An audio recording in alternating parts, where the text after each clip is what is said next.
Hello दोस्तों, मैं इंद्र प्रताप सिंह आप सभी का स्टडी विद कॉन्सेप्ट में हार्दिक स्वागत अभिनंदन करता हूं। दोस्तों आई एम रियली सॉरी दोस्तों, हम लोगों ने कई दिनों के बाद जो कि दोस्तों हम लोगों ने जो कमिटमेंट किया था, थोड़ा कुछ जेन्युइन कारण था, पर्सनल रीजन थे, कुछ घर में ऐसे कुछ इंसिडेंट हो गया था जिससे दोस्तों हम आपसे डेली रूबरू नहीं हो पाते थे। रूबरू होने का हमारा आपका एक ही माध्यम है, मतलब क्लास नहीं ले पा रहे थे दोस्तों।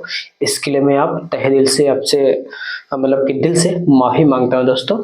तो चलिए, कुछ नहीं है तो सब कुछ अब धीरे धीरे नॉर्मल हो रहा है। हम लोग अब क्या करते हैं, अपने क्लास को कंटिन्यू रखेंगे दोस्तों। तो दोस्तों हम लोगों ने चैप्टर नंबर 7 तक डिस्कस किया था और चैप्टर नंबर 7 में हमने मौर्य पीरियड को देखा था। मौर्य पीरियड में हमने अशोक के पॉलिसी को समझा था, इंस्क्रिप्शन उनके समझा था और हमने धम्म पॉलिसी को भी दोस्तों समझने और सीखने का प्रयास किया था दोस्तों। इसी के आगे हम लोग देखेंगे एनसीईआरटी के दोस्तों और पलटेंगे तो लास्ट वन में देखेंगे दोस्तों मौर्य पीरियड में हम लोगों ने इसको तो देखा ही देखा था और धम्म पॉलिसी जो है कि कहाँ पे किन्होंने विस्तार किया था दोस्तों, ये भी हम लोगों ने देखने और समझने का प्रयास किया था दोस्तों। आई होप आपको सब कुछ विजुअल होगा, किसी प्रकार की कोई समस्या नहीं होगी और हम लोगों ने लास्ट वीडियो में जो भी कुछ दोस्तों पढ़ा, सीखा, समझा, वो सभी चीजें आपको याद होंगी, आप भूलने नहीं होंगे या भूलते नहीं जाते होंगे दोस्तों। तो दोस्तों एक बात, थोड़ा सा आप भी मेहनत करिए और मैं तो मेहनत आपके साथ करने के लिए तैयार ही हूँ, मेहनत करने के लिए आया ही हूँ। हम लोग को मेहनत से घबराना भी नहीं चाहिए। तो दोस्तों आपको क्या करना है कि पिछले वाले जो पीछे लेक्चर हुए हैं उसको भी रिकॉल करते चलना है, उसको भी रिवाइज करते चलना है, जिससे आपको हर एक बातें आपके दिमाग में सब कुछ बैठता जाए। ठीक है दोस्तों। तो दोस्तों उसी की कड़ी हम लोगों ने लास्ट वन देखेंगे। तो एनसीईआरटी में क्लास 6-1 की एनसीईआरटी हम लोग देख रहे थे, तो उसमें दिखा है लुकिंग अहेड के नाम से एक पेज दिया गया है। उस पेज को हम लोग आज समराइज करके देखते हैं what was the special in that page, यानी what is the special in that page, यानी उस पेज में क्या कुछ है उसको हम लोग देखने और समझने का प्रयास करते हैं दोस्तों। उस पेज में जो है कि पोस्ट मौर्यन पीरियड्स के कुछ जो है कि डायनेस्टीज के बारे में दिखाया गया है, बताया गया है दोस्तों। और उसमें जो है कि दोस्तों इस बात को भी इंगित किया गया है कि यानी भारत में सबसे पहले किसने कॉइन यानी सिक्कों को चलाया था दोस्तों, वो थे इंडो ग्रीक्स। उसके बाद तो उसको देखने से पहले हम लोग देखते हैं कि जब दोस्तों मौर्य पीरियड से जब मौर्य पीरियड का विघटन हो जाता है, मौर्य पीरियड इसलिए विघटन हो जाता है, उसका इसलिए डिवीजन हो जाता है दोस्तों, इसलिए उसका समाप्त हो जाता है क्योंकि कोई भी राज्य दोस्तों सिर्फ और सिर्फ नीतियों से नहीं चलता है, यानी फिर सिर्फ और सिर्फ मॉरल से नहीं चलता है। क्योंकि आप तो अच्छा मॉरल है, आप अच्छा नैतिक व्यक्ति हैं, लेकिन क्या जो आपके अड़ोसी है या पड़ोसी जो आपके अदर राज्य है दोस्तों, क्या उनके अंदर वो मॉरल वैल्यू डेवलप है? अगर वो उसके अंदर मॉरल वैल्यू नैतिक जो बातें हैं डेवलप नहीं होंगी दोस्तों, वो आपके ऊपर आक्रमण करेगा, आपके राज्य को हानि पहुंचाएगा, आपकी प्रजा को हानि पहुंचाएगा।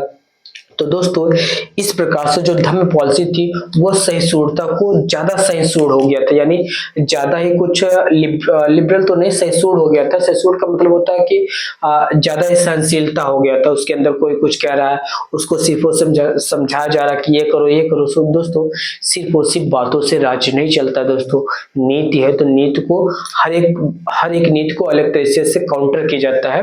तो उसके आधार पे तो दोस्तों मौर्यन पीरियड जो है कि तीन राज्यों में डिवाइड हो जाता है। तो दोस्तों भारत में उस समय जिसे हम लोगों ने देखा, भारत जो था, ऐसे हम लोग ये एक भारत का फिगर बनाते हैं। तो दोस्तों जी आपका भारत है, जो हमारे ये आपका भारत है दोस्तों, इस राज्य में दोस्तों ये जो है कि कई राज्यों में ये जो मौर्य साम्राज्य था ये कई राज्यों में डिवाइड हो जाता है। तो दोस्तों यहाँ पे आपको जो वेस्टर्न आपका इंडिया है, यानी आपका नॉर्दर्न पार्ट से northern western part of India दोस्तों, यहाँ पे जो कि तीन जो है कि विदेशी राज्यों का आगमन होता है, जिन्हें इंडो ग्रीक से नाम से जाना जाता है दोस्तों। किसके नाम से जाना जाता है? इंडो ग्रीक्स के नाम से जानता है दोस्तों। इन्होंने ही पहले भारत में कॉइन मैंने सिक्कों का चलन किया था। इन्होंने पहले सबसे पहले भारत में सिक्कों का चला था। इंडो ग्रीक्स के बाद दोस्तों शक आते हैं। शक जो है कि आपको नॉर्दर्न वेस्टर्न पार्ट यानी northern western parts of India में, यानी आज के राजस्थान, पंजाब, मुल्तान, पाकिस्तान, ये सब पार्ट्स ऑफ तो यहाँ पे ये लोग अपना शासन करते हैं दोस्तों। ये शक जो है थे 5 राज्यों में डिवाइड थे, यानी सब पार्ट्स ऑफ महाराष्ट्र में थे, गुजरात में थे, राजस्थान पे थे, मुल्तान रीजन में थे दोस्तों। ये शक थे दोस्तों, ये लगभग भारत में 400 वर्षों तक, कितने दोस्तों, 400 वर्षों तक यहाँ पे राज्य किए। और फाइनली ये गुप्त साम्राज्य के द्वारा दोस्तों इन्हें हराया जाता है। उसके बाद ही भारत में एक नए साम्राज्य का आगमन होता है। उसको हम लोग किस नाम से जानते हैं, गुप्त साम्राज्य के नाम से दोस्तों जानते हैं। तो दोस्तों एक बात याद रखना कि फॉरेनर कौन कौन थे, इंडो ग्रीस थे, शक थे, शक के बाद कौन है, कुषाण है, कुषाण में जो नॉर्थर्न वेस्टर्न आज जो हमारा कश्मीर है, इन्हीं कनिष्क के नाम से दोस्तों, किन्हीं कनिष्क के नाम में कुषाण का एक राजा, एक महान शासक हुआ था कनिष्क। इन्हीं कनिष्क ने ही कश्मीर की स्थापना की थी, उन्हीं के नाम पे ही, कनिष्क के नाम पे दोस्तों कश्मीर रखा गया है।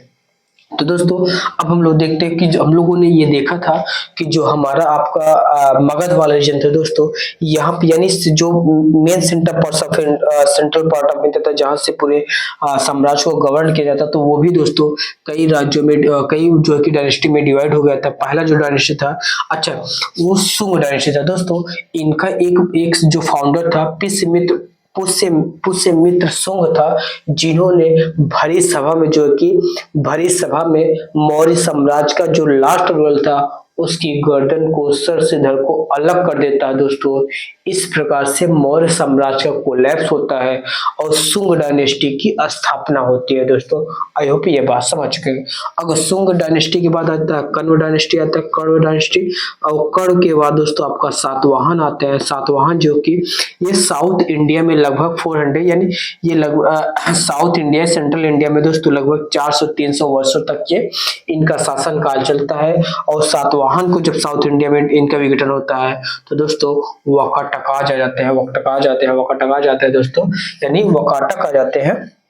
इनका जो कि यहाँ पे प्रचार प्रसार होता है। तो दोस्तों हम ये आपको अभी तक ये बताने और समझाने का प्रयास किया था, जो मौर्य साम्राज्य दोस्तों दो राज्यों में बट गया था। एक देसी राज्य थे, कौन कौन से, शुंग डायनेस्टी थे, कण्व डायनेस्टी, सातवाहन थे। फॉरेनर में कौन थे, इंडो ग्रीस ने बाद में सबसे पहले सिक्के का प्रचलन किया था। कुषाण थे, ये भी गोल्ड कॉइन चलवाए थे। शक थे। इन्हीं सब में जूनागढ़ वाला हम लोग देखेंगे और जब नेक्स्ट वन चैप्टर हम लोग देखेंगे। अच्छा, कनिष्क के बारे में दोस्तों हम लोग डिटेल में समझेंगे। कुषाण डायनेस्टी चैप्टर नंबर 8 में, वहां पे देखेंगे कॉइन किसने चलाया था, पंचमार्ग कॉइन क्या है, सब कुछ हम लोग देखने और समझने का प्रयास करेंगे। और हम लोगों ने देसी राज के बारे में बता दिया दोस्तों। यही बातें अभी तक हमको याद रखनी है। और हम लोग नेक्स्ट वन देखते हैं कि साउथ इंडिया में कौन कौन से ऐसे राज्य थे जो साउथ इंडिया में प्रचार प्रसार कर रहे थे दोस्तों। तो दोस्तों अब हम लोग देखते हैं कि साउथ इंडिया में कौन कौन से ऐसे राज्य थे जो वहां पे प्रचार प्रसार कर रहे थे दोस्तों। साउथ इंडिया में, अगर हम साउथ इंडिया मतलब कि टिप ऑफ इंडिया देखेंगे, यहाँ पे टिप ऑफ इंडिया मतलब कि यहाँ पे अगर देखो दोस्तों, ये आपका अगर इस वाले रीजन में देखे, क्योंकि ये सेंट्रल पार्ट्स ऑफ इंडिया में हम लोगों ने देख लिया, यहाँ पे सातवाहन थे और सातवाहन का जब विघटन होता है तो वाकाटक आ जाता है दोस्तों। अब हम लोग देखते हैं कि साउथ इंडिया में, यानी जब मौर्य पीरियड चल रहा था उसको दोस्तों हम लोग साउथ इंडिया में उस समय संगम एज के नाम से जानते हैं। संगम का मतलब कि समागम, यानी 3 राज्यों का समागम था। यहाँ पे जो कि दोस्तों यहाँ पे दोस्तों यहाँ पे काउंसिल, मतलब कि संगम का मतलब यहाँ पे समझिए कि मतलब कि यहाँ पे कलेक्शन हुआ करता था। कलेक्शन मतलब कि कई राज्य मिलते थे, उसके बाद उसका यहाँ पे उसका राइटिंग हुआ करता था, उसके बाद फिर उसका कंस्ट्रक्शन हुआ करता था। ये सारी बातें वहाँ पे संगम राज्य में हुआ करता था। संगम राज्य में कौन कौन से ऐसे डायनेस्टी आते दोस्तों, चोल आते हैं, चेरा आते हैं, पांड्या आते थे। तो दोस्तों इस वाले रीजन में आपको चेरा थे, ये आपको दिख रहा होगा, ये वाला आपको दिख रहा होगा, चेरा थे। कौन से दोस्तों, चेरा थे। यहाँ पे आज का केरला पार्ट सब देखेंगे और यहाँ पे दोस्तों देखेंगे तो आपको चोल मिल जाएंगे और इस नहीं, यहाँ पे पांड्या मिल जाएंगे और यहाँ पे आपको चोल देखने को मिल जाते हैं दोस्तों। जो चोल साम्राज्य हुआ करता है, जो चोल किंगडम था, ये साम्राज्य नहीं था, चोल किंगडम था दोस्तों। ये जो है कि इसके पास बहुत पावरफुल नेवी हुआ करती थी। तो दोस्तों ये जो है कि आज की इंडोनेशिया, श्रीलंका, मालदीव, इस तक रीजन तक इनका जो है कि साम्राज्य यानी राज्य जो कि दोस्तों फैला हुआ था और इनकी पावरफुल नेवी थी। ये बात याद रखनी है। चोला भी थे दोस्तों, सबसे ज्यादा पावरफुल इसमें चोल ही था जो बाद में क्या होता कि तीनों ये जो छोटे छोटे दो चेराव पांडे थे इनको भी हरा के एक समागम में अपने अंदर ले लेता है। तो दोस्तों जैसे से और इनका जो कि टाइम पीरियड्स क्या है देखो, आज से लगभग 2200 से लेकर 1800 ईयर से को, यानी लगभग ये दोस्तों 400 वर्षों तक दोस्तों ये जो है कि साउथ इंडिया में इनका साम्राज्य का चलन होता है। ये 400 वर्षों तक ये पूरे शासन करते हैं। दोस्तों जब इसका विघटन हो जाता है तो दोस्तों साउथ इंडिया में दो नए साम्राज्य का उद्गम होता है, उसको नाम जानते हैं पल्लव और चालुक्य के नाम से। दोस्तों ये पूरा साउथ इंडिया जो कि आपका साउथ इंडिया आज से लगभग 1500 यानी 500 एडी के बाद का जो समय है दोस्तों, वहां पे दोस्तों यहाँ पे पल्लव आ जाते हैं। और इधर जो वेस्टर्न पार्ट है यहाँ पे एक वेस्टर्न चालुक्य और यहाँ पे आज का उड़ीसा संपार्श्व यहाँ पे ईस्टर्न चालुक्य के नाम से जाना जाता है। दोस्तों पल्लव जो है कि किसके लिए जाते हैं, टेम्पल कंस्ट्रक्शन, यानी आपने महाबलीपुरम का नाम सुना होगा। तो दोस्तों यहाँ पे जो है कि 5 प्रकार के 5 स्टाइल को जो है कि आपके टेम्पल कंस्ट्रक्शन की स्टाइल देखने को मिल जाती है। Five types of school construction of the temple देखने को मिल जाते हैं। पल्लव ही वहां पे बहुत ज्यादा है। जैसे आज का महाबलीपुरम जो आप एक बार जब चाइना के पीएम और हमारे इंडिया के पीएम जो कि और चाइना के जो वहाँ के राष्ट्रपति थे, हमारे इंडियन प्राइम मिनिस्टर के साथ जो कि वहाँ पे टहले भी थे जो कोरोना काल के पहले जो वो जब यहाँ पे विजिट किए थे। दोस्तों इस प्रकार से दोस्तों ये पूरा हमारा साम्राज्य जो है कि हमारा जो भारत जो मौर्यन पीरियड था दोस्तों, मौर्य साम्राज्य था, इस तरीके से कुछ डिवाइड हो गया था। और इस भारत का जो कि पोस्ट मॉडर्न पीरियड में भारत कुछ इस तरीके से दिखता था, कुछ ये प्रकार से वहाँ की पॉलिटिकल सिस्टम हो गई थी दोस्तों। और दूसरी बात दोस्तों हमको इस बात को भी समझना है, इन लोगों का सोर्स ऑफ इनकम क्या हुआ करता था, यानी संगम पीरियड्स में सोर्स ऑफ इनकम क्या था दोस्तों, इनका एग्रीकल्चर था और क्राफ्ट प्रोडक्शन था। क्राफ्ट प्रोडक्शन यानी हस्तशिल्प था दोस्तों। और दोस्तों ये लोग क्या करते थे, ट्रेड किया करते थे, क्योंकि दोस्तों यहाँ पे देखिए कोस्टल रीजन है तो यहाँ पे इनकी नेवी जो कि बहुत स्ट्रांग हुआ करते थे। ये क्या करते थे, दूसरे राज्यों से किया करते थे, ट्रेड के माध्यम से अपने साम्राज्य का दोस्तों विस्तार प्रचार कर रहे थे। दोस्तों इस प्रकार से दोस्तों हम लोगों ने इस चैप्टर को बेहतरीन तरीके से समझने का प्रयास किया। और पोस्ट मॉडर्न पीरियड से दोस्तों ये भी हम लोग देखने और समझने का प्रयास किया। कौन सी जैसे दोस्तों मोस्ट ऑफ द एग्जाम में क्या होता है कि क्रॉनिकल पूछ ले जाता है कि पोस्ट मॉडर्न पीरियड से दोस्तों कौन कौन से ऐसे राज्य है और कौन से राज्य के बाद कौन सा राज्य आया। तो दोस्तों ये सारी बातें हम लोगों ने देखने और समझने का प्रयास किया।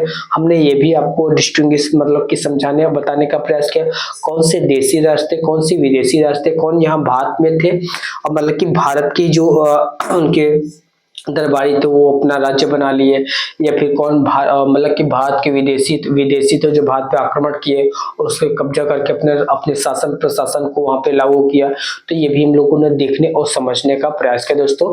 आई होप अभी तक हमने जो आपको बातें बताई समझाए दोस्तों, वो सारी बातें आपको लगभग पूरी तरीके से समझ आ गई, इसमें किसी प्रकार की कोई समस्या नहीं होगी दोस्तों।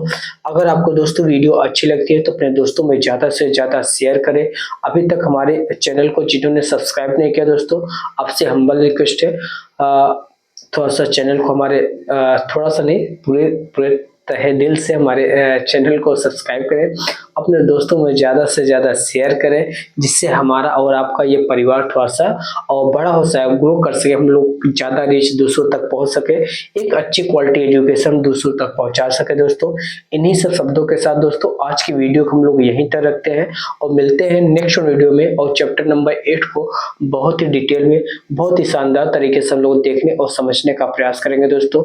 इन्हीं सब शब्दों के साथ दोस्तों आज की वीडियो हम लोग यहीं पे समाप्त करते हैं। मिलते हैं नेक्स्ट वीडियो में, तब तक के दोस्तों जय हिंद जय भारत, थैंक यू।